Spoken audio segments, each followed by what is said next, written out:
আমাদের এবারের লড়াই কিন্তু শেষ লড়াই, এইটা ভেবে মাঠে নামতে হবে। শেষ লড়াই মানে জীবন প্রাণ দিয়ে লড়তে হবে। আমি সেই লড়াইয়ের কথা বলছি।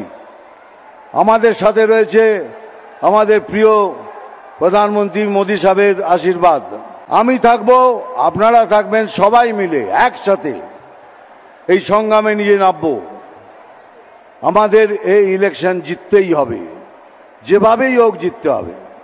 কি নিয়ে কথা বলবো? দুর্নীতি। দুর্নীতি তো ভরে রয়েছে, একটা ফাঁক থাকলে তো বলবো।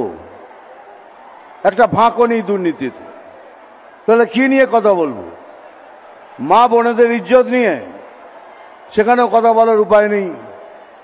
কিন্তু পশ্চিমবঙ্গের ছেলে আমি, পশ্চিমবঙ্গের মা বোন সবাই আমার, তোমরা আমাদের।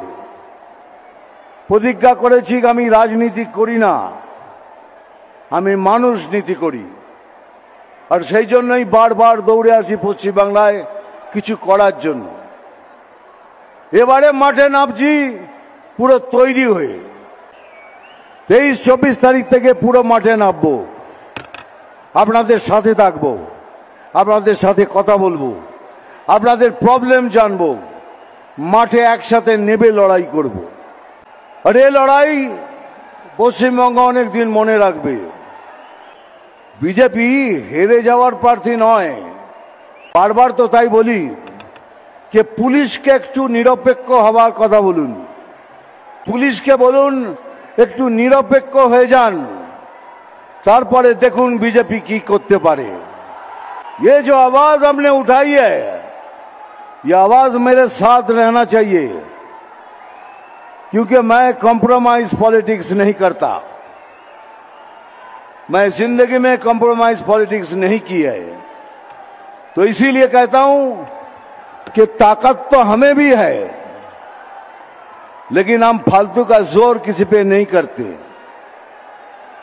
हम किसी को नहीं कहते हम आपको मारेंगे पीटेंगे, कुछ नहीं। लेकिन ये मत समझना हम कर नहीं सकते। हम डरपोक लोग नहीं हैं। खाली पुलिस को बोलिए एक बार आप निरपेक्ष हो जाइए, तैयार रहिए।